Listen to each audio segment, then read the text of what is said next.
ஜெகதீஷாய நமக. ஓம் சிவமகா வாழைச்சத்தவடிகள் பற்றி. தென்பொதிகை சாரல்தனில் திரிகுட பர்வதம் என்று அழைக்கப்பட்ட குற்றாலம் என்று அழைக்கப்படுகின்ற தலத்தில் அமர்ந்திருக்கின்ற குற்றால நாதனோடு உடனுரையாய் அமர்ந்து அருளாட்சி செய்கின்ற குழல்வாய் மொழி என்று அழைக்கப்படுகின்ற பராசக்தியாம் ஆனந்த நிலைதனில் அற்புதமாய் சித்தனே உம்மை வாழ்த்த வந்திருக்கின்றோம். சிவமகா வாழை சித்தன் என்ற ஓர் நாமத்தை பெற்ற சித்தனே, அச்சிவத்தினிருந்து அப்பட்டத்தை பெற்ற நல் பரமசிவனின் அருள் ஆசி பெற்றவனே, அகமாற உம்மை பராசக்தியாய் வாழ்த்துகின்றோம். காலம் ஒவ்வொருவருக்கும் ஒவ்வொரு பாடங்களை கற்றுக் கொடுக்கும். கற்றுக் கொடுக்கின்ற பாடங்களிலிருந்து கற்றுக்கொண்டவர்களே பின்பு பலருக்கு கற்றுக் கொடுக்கின்ற ஆசானாக மாறுகின்ற நிலைதான் உண்மையான ஓர் ஆசான் உயர்ந்திருப்பதற்கான தன்மை. ஆனால் காலம் கற்றுக் கொடுத்ததிலிருந்து கற்றுக்கொள்ளவில்லை என்றால் அவனுக்கு காலம் மீண்டும் பெரும்பாடம் ஒன்றை எடுக்கும்.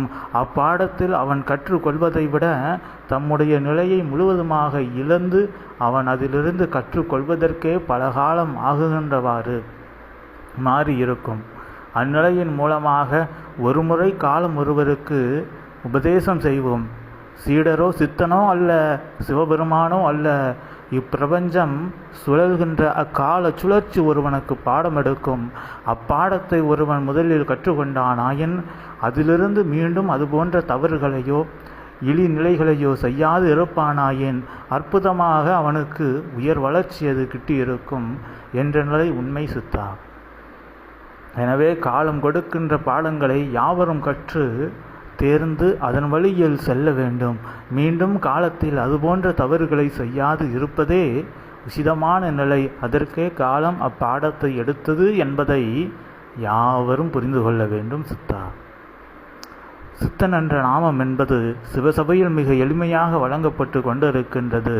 ஆனால் அதிலிருக்கின்ற எளிமையும் அதற்குள் இருக்கின்ற மிக வலிமையான தன்மையையும் பிறர் அறியாது இருக்கின்றார்கள். காலம் வருகின்ற பொழுது சித்தன் என்ற நிலையை அடைவது எத்தனை கடினம், ஏன் சிவசபையில் அத்தனை எளிமையாக அதனை உரைக்கின்றார்கள் என்பதற்கான அர்த்தங்களை எல்லாம் சீடர்கள் புரிந்து கொண்டு இப்பூவுலக மாந்தர்களும் புரிந்து கொண்டு சபை நாடி வந்து சித்தன் என்ற பெயர் பெற்று பின்பு சித்தன் என்ற உண்மை நிலைதனில் வாழ்கின்றவர்களாக மாறி இருப்பார்கள். ஒரு உயர் சித்தன் என்பவன் நிச்சயமாக அர்த்த ஜாமத்தில் அமர்ந்தும் பெரும் தியானங்களை செய்யலாம். அவ்வாறு செய்ய இயலாதவன் எவனென்றால் சாதாரண மானிடன். அவ்வாறு சாதாரண மானிடன் ஏன் அர்த்த ஜாமமதில் தவம் இருக்கக்கூடாதென்று உரைக்கின்றோம் என்றால், தவம் இருக்கின்ற பொழுது பல மாற்று வேற்று சக்திகள் வந்து நிற்கும். அவை மிக எளிமையாக சூட்சம நிலை கொண்ட உயர் சூட்சம நல் தேவ கணங்களை ஈர்க்கும் முன்பு உன் தேகம் அது போன்ற தீய தன்மை கொண்டவர்களை இழுத்து ஆட்கொண்டுவிடும். பின்பு அவர்கள் உள்வந்து விட்டால் உம்மால் எவ்வித உயர்நிலை கொண்ட படிநிலைகளையும் ஏற விடாது. அவையே யாம் தெய்வம் வந்தோம் என்ற நிலைதனில் உம்மை பாசாங்கு செய்து ஏமாற்றி உம்மை வழி நடத்தும் என்ற நிலை இருக்கின்றது. அதனால்தான் மானிடர்களை இரவு நேரங்களில் தவம் இருக்க வேண்டாம் என்று உரைக்கின்றோம். அதுவும் ஆரம்ப காலத்தில். சிவசபையில் சித்தனுடைய ஆசியினால் எவ்வேளையாயினும் அது பிரம்ம முகூர்த்த வேளையாக மாற்றி அமைக்கப்படுகின்ற ஓர் நல்ல ஆசியும் உம்முடைய திருநீற்றிற்கு அதுபோன்ற துஷ்ட சக்திகளை அழிக்கின்ற ஆற்றலும் விரட்டுகின்ற ஆற்றலும் இருப்பதினால் அவ்வாறு இருக்கின்ற நற்செயல்களை செய்வதற்கு உம் சீடர்களுக்கு சூட்சமத்தில் அனுமதி இருந்த பொழுதும் அவர்களுக்குள் நல் மன வலிமை இல்லை என்றால் அதுபோன்ற விபரீத விஷ பரீட்சைகளை விட்டு நிற்பதே நல்லதென்று உம்முடைய சீடர்களுக்காக உரைக்கின்றோம் சித்தா. யாம் பராசக்தியாய் அமர்ந்திருக்கின்ற தளத்திலிருந்து 8 திக்கும் பார்த்து கொண்டிருக்கின்றோம். அகத்தியன் வந்ததை கண்டோம். அகத்தியன் இவ்வுலகுதனை சமம் செய்வதற்காக இங்கு வந்ததை கண்டோம். சமம் செய்த பின்பு சமம் செய்த இடத்தில் வந்து அவன் எங்கெல்லாம் அமர்ந்து உயர் சீடர்களை உருவாக்கினானோ அவர்களெல்லாம் இன்று அழிந்த அத்தலங்கள் மட்டும் இருக்கின்ற நிலைதனில் வாழை சித்தன் என்று உம்மை வார்த்தெடுத்த நிலைதனையும் கண்டு கொண்டிருந்தோம்.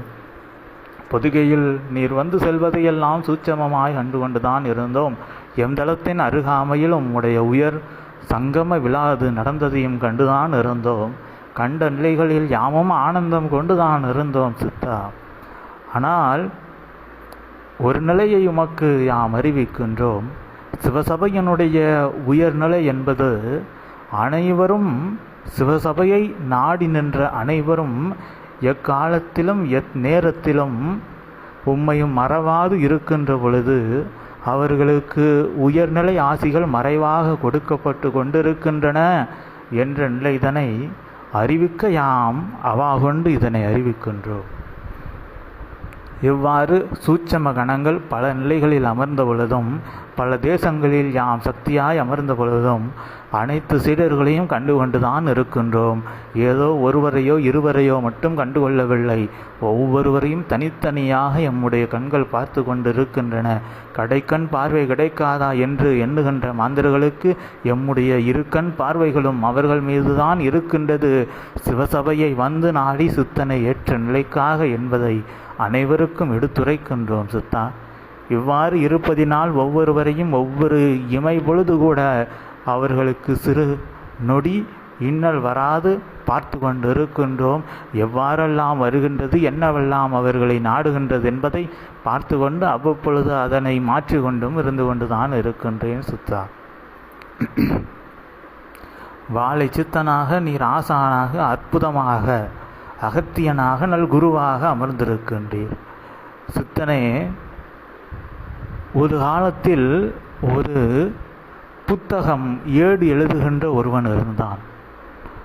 ஒரு ஏடு எழுதுகின்ற ஒருவன், அவனுக்கு ஏதும் தெரியாது. அவன் ஒரு பிரம்ம ஞானியாக இருந்து ஏடு எழுதுகின்றவன்.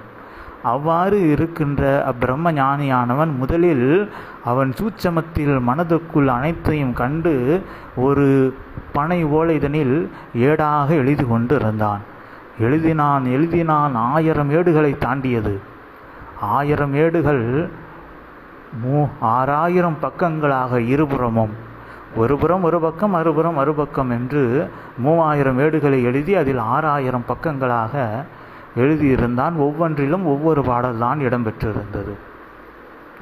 அவ்வாறு இருக்கின்ற அவ்வேடினை அவன் எழுதுவதற்கு 30 to 40 வருடங்கள் அவன் போராடி அதனை எழுதினான். ஆனால் அவனுக்கு அருகில் வந்த சீடர்கள் அதனை 1 வருடத்திற்குள் பிரதி எடுத்து விட்டார்கள். அதனை பார்த்து எழுதிவிட்டார்கள். அதற்காக 30 வருடங்கள் அவன் எழுதியதை குறை கூறவும் முடியாது. ஏனென்றால் அவன் முழுவதுமாக அவ்வாறு ஒரு ஏடே இல்லை, அதனை முழுமையாக உருவாக்கி கொண்டிருந்தான். அவ்வாறு உருவாக்கிய நிலைதனில் அது உருவாக பல காலங்கள் ஆனது. ஆனால் அதிலிருந்து பிரதி எடுக்க அவனுக்கு கீழே இருக்கின்ற நபர்களுக்கு மிக எளிமையான 1 வருடத்திற்கு உள்ளாகவே 6000 பாடல்களையும் எழுதிவிட்டார்கள் ஒருவன். பின்பு இவன் அதனை தெளிவாக எழுதிய நிலையினால், அதாவது முதலில் ஒருவன் பிரம்மஞானியாக இருந்து அனைத்தையும் எழுதினான். அதற்கு 30 வருடங்கள் தேவைப்பட்டது. பின்பு ஒருவன் வந்தான், அவனுக்கு சீடனாக அதிலிருந்து பார்த்து எழுதுவதற்கு 1 வருடம் ஆனது. அவ்வாறு பார்த்து எழுதிய பொழுது அவன் எழுதிய முதலில் அவனுக்கு அப்பிரம்ம ஞானியிடமிருந்து எழுதிய ஏட்டில் இருந்த எழுத்து நிலைகள் சற்று முன்னும் பின்னுமாக இருந்ததினால் அதனை பிரதி எடுக்க இவனுக்கு 1 வருடம் ஆனது. ஆனால் இவன் 1 வருடத்தில் அபூர்வமாக அதனை பிரதி எடுத்ததினால் மிக எளிமையாக அதற்கு பின்பு வருபவன் ஒரு 6 மாதத்திற்குள்ளாக அதனை பிரதி எடுத்து விட்டான். பின்பு அதுவும் மிக தெளிவாக எளிமையாக இருந்ததினால் அதற்கு அடுத்து வருபவர்களெல்லாம் மிக எளிமையாக குறுகிய காலத்திற்குள் அதனை பிரதி எடுத்து விட்டார்கள். இவ்வாறு இருக்கின்ற பொழுது பிரம்மஞானி எழுதிய ஏடும் இருக்கின்றது, அவனுக்கு கீழ் வந்த அடுத்த சீடன் எழுதியதும் இருக்கின்றது, அவனுக்கு அடுத்து வந்த சீடன் எழுதிய ஏடும் இருக்கின்றது, அதற்கு பின் வந்த சீடர்கள் எழுதுகின்ற ஏடும் இருக்கின்றது. இவ்வாறு 5-6 ஏடுகள் இப்பொழுது மூல ஏட்டிலிருந்து பிரதி எடுத்த பிரதி ஏடுகளாக இருக்கின்றது. சிலது மூல ஏடும் இருக்கின்றது. இப்பொழுது ஒருவன் வந்து நிற்கின்றான். அவன் இதனை எழுதுவதற்கும் இதனை பிரதி எடுப்பதற்கும் எத்தனை காலங்கள் ஆகும் என்றால், நிச்சயமாக அவனுடைய திறமையை பொறுத்தும் அதில் இருக்கின்ற நிலைகளை அவன் உணர்கின்ற நிலையை பொறுத்தும் அவர்களுடைய ஆற்றலை பொறுத்தும் அவன் எத்தனை நாட்களில் எழுதி முடிக்க வேண்டும் என்று வைராகியம் கொள்கின்றானோ அந்நிலையை கொண்டும் தான் அது தீர்மானிக்கப்பட்டு ஒருவன் ஏடினை பிரதி எடுக்க முடியும். ஆனால் இங்கு வேறொரு நிலையும் இருக்கின்றது. பிரதி ஏடுகளாக இருக்கின்ற ஏடுகளுக்கு சொந்தக்காரர்கள் ஒருவர், மூல ஏட்டுக்கு சொந்தக்காரன் ஒருவன். இப்பொழுது இங்கு ஒருவன் வந்து நிற்கின்றான். அவன் அவ்வேட்டினை பிரதி எடுக்க நினைக்கின்றான் என்ற பொழுது மூல ஏட்டிலிருந்தும் ஒரு ஏடுதான் கொடுக்கப்படுகின்றது. 6000 பாடல்களில் ஒரு ஏடுதான் ஒரு நாளைக்கு அவனுக்கு ஒடுக்கப்படுகின்றது. அதுபோல் பிரதி ஏடுகளாக இருக்கின்றவையும் ஒரு நாளைக்கு ஒரு பாடலை தான் கொடுக்கின்றார்கள். மூல ஏட்டிலிருந்து கூட 2 பாடல்கள் கொடுக்கப்படுகின்றது. ஆனால் பிரதி ஏட்டிலிருந்து ஒரு பாடல் தான் கொடுக்கப்படுகின்றது. இவ்வாறு இருக்கின்ற பொழுது வந்து நிற்பவனுக்கு மிக விரைவாக எழுதுகின்ற, அதனை உட்கிரகித்து அதனை மிக விரைவாக பிரதி எடுக்கின்ற ஆற்றல் இருந்த பொழுதும் கூட இவர்கள் செய்கின்ற சூழ்ச்சி நிலையினால் அவனுடைய உண்மை ஆற்றலானது வெளிப்படாது இருக்கின்றது. பின்பு பார்க்கின்றவர்கள் உரைக்கின்றார்கள், எவ்வாறு அவ்வேடுகள் மட்டும் வளர்ந்தன, இவ்வேடு வளரவில்லை, இதற்கு பின் வருகின்ற வேடுகளும் முழுமையாக வேறு எவராலும் அவ்வளவு விரைவாக ஏன் எடுக்க முடியவில்லை, பிரதி எடுக்க முடியவில்லை என்றால், அடே, பிரதி எடுக்கின்றவர்களுக்கு ஆற்றல் இருக்கின்றது. ஆனால் ஏற்கனவே பிரதி எடுத்தவர்களும் அதனை மூல ஏட்டாக வைத்திருப்பவனும் மிக விரைவாக அது பிரதியாக வேண்டும் என்று அப்பாடல்களை கொடுக்கவில்லையே. அவ்வாறு அவன் மனமாற கொடுத்தால்தானே அங்கிருந்து அது மிக விரைவாக பிரதிகள் எடுக்கப்பட முடியும். அவ்வாறு பிரதிகள் எடுக்கப்பட முடியாமல் அவர்கள் செய்கின்ற சூழ்ச்சியினால் அது மிக விரைவாக ஒருவனால் பிரதி எடுக்க முடியவில்லையடா என்று வேறொருவர் நின்று அதனை எடுத்துரைக்கின்ற பொழுதே அவர்களிடம் இருக்கின்ற குறைகள் தெரிகின்றது. ஏனடா ஒவ்வொரு நாளுக்கும் ஒவ்வொரு பாடலை கொடுக்கின்றீர், 2 பாடல் தான் கொடுக்கின்றீர் என்றார். அது அவன் வினை என்று உரைக்கின்றார்கள். நாங்கள் இத்தனை வருடம் கடினப்பட்டோம், அவனும் அத்தனை வருடங்கள் கடினப்பட்டால்தான் அது கிடைக்க வேண்டும், அப்பொழுதுதான் அவன் பலன் பெற வேண்டும் என்றால், நிச்சயமாக நீங்கள் எழுதியது உயர்நிலை கொண்ட ஏடாக இருந்த பொழுதும் கூட அதனை இவ்வாறு வலுக்கட்டாயமாக ஒருவன் வந்து நிற்பவனுக்கு மிக சோதனை என்ற பெயர்தனில் அவனுக்கு இருக்கின்ற பக்குவத்தை சிதைக்கின்றவாறு சோதனை செய்கின்ற நிலையினால் அவ்வேட்டில் உயர் ஞானம் இருந்த பொழுதும் அது ஒரு பெரும் பிரம்ம ஞானத்தை அடைந்தவன் எழுதிய ஏடாகவும், அவனுக்கு கீழே இருக்கின்ற பிரம்ம ஞானத்தை அடைகின்ற சீடர்களாக இருந்த பொழுதும், அவர்கள் எழுதிய ஏடாக இருந்த பொழுதும் பார்த்து பிரதி எடுத்த ஏடுகள் அவற்றிற்கே அவ்வளவு வக்ர நிலை என்றால், மூல ஏட்டை எழுதியவனுக்கு எத்தனை வக்ர நிலைகள் இருக்கும். அவ்வாறெல்லாம் சிவசபையில் இருக்கக்கூடாது என்ற நிலைக்காகத்தான் மிக எளிமையாக யாவருக்கும் ஆதி இறை நூலை அற்புதமாக பகிர்ந்திருக்கின்றோம். இதனை முடிந்த மட்டும் விரைவாக ஒவ்வொருவரும் பிரதியெடுத்து கொண்டு உயர்நிலை கொண்ட சீடர்களாய் உத்தம ஞானிகளாய் மாறி நிற்கின்ற நல்ல ஆசிகளை சித்தனே மூலமாக வழங்கி நிற்கின்றோம். காரணம் புரிகின்றதா? எதற்கு உரைத்தோம் என்று புரிகின்றதா? ஏனென்றால் ஒரு மூல ஏட்டை எழுதுவதுதான் கடினம், அதிலிருந்து பிரதி எடுப்பது மிக எளிது, அதிலிருந்தும் வேறு பிரதி எடுப்பது மிக எளிது. ஆனால் அதனை மீறியும் இன்று ஆதி இறை நூல்கள் ஒரு நூலுக்கு பின் ஒரு நூல் ஆதி இறை நூல் கொடுத்தால் மீண்டும் பெறப்படாது என்று வாக்குறுதி கொடுத்த பின்பு இன்னும் இத்தனை காலங்கள் ஆகியும் ஒரு பெருநூலை முழுமையாக உருவாக்க முடியவில்லை என்றால் அதற்கு காரணம் ஏடுகளை முழுமையாக கொடுக்காத நிலையே என்ற நிலைதனை யாவரும் அறிய வேண்டும் என்ற நிலைக்காகவே யாம் இதனை சூட்சமத்தை கலந்து உரைத்து கொண்டிருக்கின்றோம். சூட்சமதாரினி அனுமதியோடு சித்தனே. அவ்வாறு இருக்கின்ற நிலையினால் இனி வருகின்ற காலங்களில் பிரதியெடுக்கின்ற நிலைகளாக, பாடல்களை விரைவாக கொடுக்கின்ற நிலைகளாக ஆதி இறை நூல்கள் அனுமதி கொடுக்கப்பட்டிருக்கும். ஒவ்வொரு நூலும் ஒரு நூலினை வளர்க்கின்ற அனுமதி மிக விரைவாக கொடுக்கப்பட்டு இனி நூல்தாங்கிய சீடர்களும் மனமாற அப்பணிதனை செய்கின்றவாறு அவர்களுக்கு அனுமதியும் வழங்கப்பட்டு இருக்கும். அதுபோன்ற நிலைகளுக்கு உயர்நிலை கொண்ட ஜீவ ஏடுகள் உதிர்த்தான உயர் சித்த நிலைதனில் அமர்ந்திருக்கின்ற மனிதர்களாக அவர்கள் இருக்கின்றவாறு மாற்றி தன்மையது கொடுக்கப்படும் என்ற நிலைதனை கண்டிருக்கின்றோம். அதனை உரைத்ததில் ஆனந்தம் கொண்டு நிற்கின்றோம் சித்தா. வாழை சித்தனே, உம்மால் யுகமது மாறிக்கொண்டிருக்கின்றது, அது அழியவில்லை, மாறிக்கொண்டிருக்கின்றது. மாறிக்கொண்டிருக்கின்ற நிலையினால் பலர் அங்கு உயர்நிலை கொண்ட ஆன்மாக்கள் புண்ணிய யுகத்தில் சாப விமோச்சனம் அது அடைய வேண்டுமே, அதுபோன்ற ஆன்மாக்கள் கூட இன்று காத்து நிற்கின்றன. ஏனென்றால் அவற்றிற்கெல்லாம் பரந்தாமன் இப்பார்வுலகுதனை அங்கிருக்கின்ற கடலினால் ஆழியினால் ஆழ்த்தி அழித்திருந்தானாயின் புண்ணிய யுகம் உடனே உருவாகியிருக்கும். பின்பு அது உடனடியாக உருவாகுகின்ற நிலையினால் அவர்களுக்கெல்லாம் பாவ விமோச்சனம் அது விரைவாக கிட்டியிருக்கும். ஆனால் இன்று பாவ விமோச்சனம் வழங்குகின்ற ஆற்றல் கூட நீர் யுகத்தை எவ்வளவு விரைவாக மாற்றுகின்றீரோ அவ்வளவு விரைவாகத்தான் அதுபோன்ற உயர் ஆன்மாக்கள் புண்ணிய யுகத்தில் விமோச்சனம் அடைய வேண்டும் என்று நிற்கின்ற ஆன்மாக்களும் பொறுத்து நிற்கின்றன. அவற்றின் வினை கூட சபையை தாக்கி கொண்டிருக்கின்றது சித்தா. ஏனென்றால் யுகம் முழுமையாக மாறியிருந்தால் இத்தனை காலத்திற்குள்ளாக முழு தர்மயுகமாக மாறியிருக்கும். அவ்வாறு மாறியிருந்தால் அது போன்றவர்கள் நிச்சயமாக பாவ விமோச்சனம் அடைந்து அவர்களுடைய புண்ணிய கதியை அடைய உயர்ந்திருப்பார்கள்.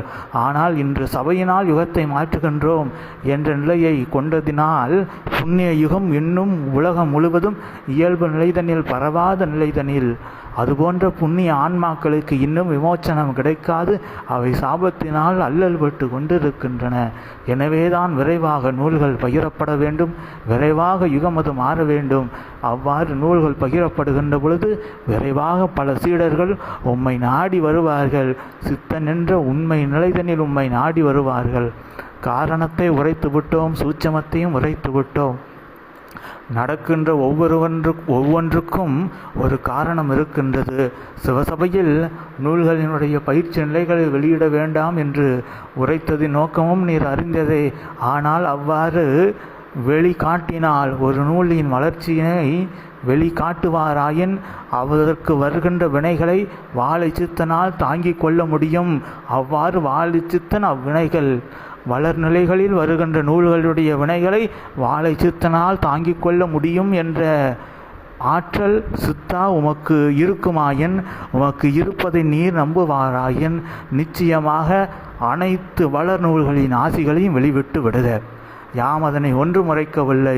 வருகின்ற திருஷ்டி நிலைகளோ வினய நிலைகளோ எதுவாயினும் அதனை வாழை சித்தனினால் தாங்கிக் கொள்ள முடியும். ஏனென்றால் சில உருத்தான உயர் நூல்கள் வளர்ந்து கொண்டிருக்கின்றன. அவற்றை வெளிக்காட்டுகின்ற பொழுது அவற்றுக்கு வினையது சூழுமாயின் அவற்றின் வளர்ச்சி பாதிக்கப்படுவது மட்டுமல்ல, அவை முழுமையாக இப்பிரபஞ்சத்திலிருந்தே அகற்றப்படுகின்ற நிலை கூட ஏற்பட்டு விடலாம் என்ற நிலை எமக்கு தெரிகின்றது. அதனால் யாம் அன்று தடுத்தாட்கொண்டோம். இன்று உமக்கு அதனை எல்லாம் மீறி எம்மால் ஒரு நூலினை வார்த்து வளர்த்தெடுத்து முடிய வேண்டும், வளர்த்தெடுத்து முடிய விடும் என்று ஓர் எண்ணம் உமக்கு இருக்குமாயின் நிச்சயமாக அனைத்து நூல்களினுடைய ஆசிகளையும் வெளிவிட்டு நிற்க. ஆனால் அதில் எது எது உண்மையான நூல் என்பதை நீர் அகத்தியனிடம் வினவினால்தான் அவன் உரைப்பான். வினவாவிடில் அவன் அமைதியாகத்தான் இருப்பான் என்ற நிலைதனையும் யாம் உமக்கு அறிவிக்கின்றோம். பின்பு அன்று சக்தி உரைத்தால் வெளிவிடவில்லை என்று எம் கைகளை கட்டிவிட்டார்கள் என்று நீர் உரைக்கக்கூடாதல்லவா? அதற்காக உரைத்தோம். ஏனென்றால் அன்று அதனை யாம் உரைக்கவில்லை என்றால் இன்று பல நூல்கள் முளையிலேயே கருகி இருக்கும் சித்தா. அதனால்தான் என்று இத்தனை நாட்கள் தள்ளி வைத்து அதனை உரைக்கின்றோம். ஆனால் இப்பொழுது விட்டாலும் வினை வருவது உறுதி. ஆனால் அதனை தாண்டி சித்தனால் அந்நூல்களை ஒரு நல்ல ஆசானாக இருந்து அவற்றை காத்து வழிநடத்தி பெருநூல்களாக வார்த்தெடுத்த முடியும் என்று உயர் நம்பிக்கை உமக்கு இருக்குமாயின், உம்முடைய ஆற்றல் மீது உமக்கு துளி அளவு கூட சந்தேகம் இல்லாத நிலை உமக்கு இருக்குமாயின் நிச்சயமாக அவற்றை வெளிவிட்டு நீர் அந்நூல்களை வளர்த்து கொள்க. அதன் பின்பு வருகின்ற வினைகளையும் நீரே தாங்கிக் கொள்க சித்தா. அவ்வாறு ஒவ்வொரு நிலைகளையும் தாண்டி ஒவ்வொரு நூலையும் வளர்த்தெடுப்பது உம் பணி. நூல்கள் வளர்ந்த பின்பு அவை உமக்கு பணி செய்வது அவற்றின் பணி. அவையெல்லாம் உயர்நிலையாக சிவசபையில் நடக்கப் போகின்றது, நடந்தேறப் போகின்றது. அதற்கான நல்ல ஆசிகளையும் உமக்காக வழங்கி நிற்கின்றோம். தென்காசி உயர் சபையாக இருக்கின்ற பெரும் சபையும் மீண்டும் உயிர் பெற்று உயர்வு பெற்று எம் தளத்தின் அருகாமையில் நடத்திய அந்நிலை அதுபோல் மீண்டும் ஓர் அபூர்வ நிகழ்வுதனை நடத்துகின்ற நல்ல ஆசியையும் யாம் உமக்காக வழங்கி நிற்கின்றோம் சித்தா. வாழை சித்தனாக அபூர்வ அதிசய ஆசானாக இப்பிரபஞ்சத்தில் இதுவரை இல்லாத நல்ல ஆசானாக வந்து நிற்கின்ற சித்தனே, உமக்கு அனைத்தையும் அறிகின்ற ஆற்றல் அது இருக்கின்றது. அது ஆதி இறைநூலாய் இருக்கின்றது. அதன் வழியில் யாவற்றையும் நடத்துகின்ற பொழுது அற்புதமாய் உயர்நிலைகள் உமக்கு கிட்டியிருக்கும். உண்மையான உயர் சீடர்களும் வருங்காலங்களில் கிட்டியிருப்பார்கள். இன்று இருக்கின்ற சீடர்கள் உயர்மகா சீடர்களாக, அன்று வருகின்ற உயர் சீடர்களுக்கு வழிகாட்டுகின்ற உயர் சீடர்களாக மாறி இருக்கின்ற காலங்கள் மாறி வருகின்றன. அதற்கு ஏற்றாற்போல் உயர் சீடர்களும் உம்மை நாடி வருகின்றார்கள் என்ற நிலை அறிந்ததில் யாம் ஆனந்தம் கொண்டும் அதை அறிவித்ததில் பேரானந்தம் கொண்டும் நிற்கின்றோம். சித்தனை, சித்தா, உமக்கு எது வேண்டுமென்றாலும் நீர் எம்மிடம் பராசக்தியாக இருக்கின்ற திரிகுட பர்வதம் என்று அழைக்கப்படுகின்ற குற்றால தலத்தில் அமர்ந்திருக்கின்ற எம்மிடம் நீர் வினவலாம். சக்தியாக பார்வதியாக உமக்கு யாம் எது தர வேண்டுமோ அதனை நிச்சயமாக நீர் கேட்டதை கொடுத்து விடுவோம். ஆனால் அதற்கு என்னென்ன செய்ய வேண்டுமோ அதனை நீர் செய்கின்ற பொழுது நிச்சயமாக அற்புதமாக சபை வளரப்போகின்றது, உயரப்போகின்றது. பெருநிலையாக பெரும் நிலைகள் சபைக்கு கிடைக்கப் போகின்றது. அவையெல்லாம் பெருமகா நூல்களால் வந்து நடக்கப் போகின்றது. நூல்களை நம்பியே சித்தனை நம்ப போகின்றார்கள். சித்தா, ஏனென்றால் நூல்கள் இல்லை என்றால் உம்மை ஒருவர் கூட நம்ப மாட்டார்கள் என்பது உண்மை ஊர்ஜிதம். இதற்கு முன்பு நம்பினார்கள். ஜீவ நாடி இருந்தது. அஜீவ நாடியை நம்பியதினால் உம்மை நம்பினார்கள். இன்று ஜீவ நாடியாக கரத்திலேயே இப்பிரபஞ்சத்தில் எவருக்கும் இல்லாத அற்புத நாடிகள் இருக்கின்றது. இந்நாடிகளை நம்பியே உம்மையும் நாடி வரப்போகின்றார்கள் பல மாந்தர்கள். எனவே நாடிகள் வளர உம்மை நாடி வருவோர்களின் எண்ணிக்கை வளர்ந்திருக்கும் என்ற நிலைதனை யாம் உமக்காக அறிவித்து உமக்கு ஆசி வழங்கி, சித்தனே, உமக்கு வரம் வழங்கி யாம் அமர்கின்றோம் பராசக்தியால். ஓம் அதிசாயம்.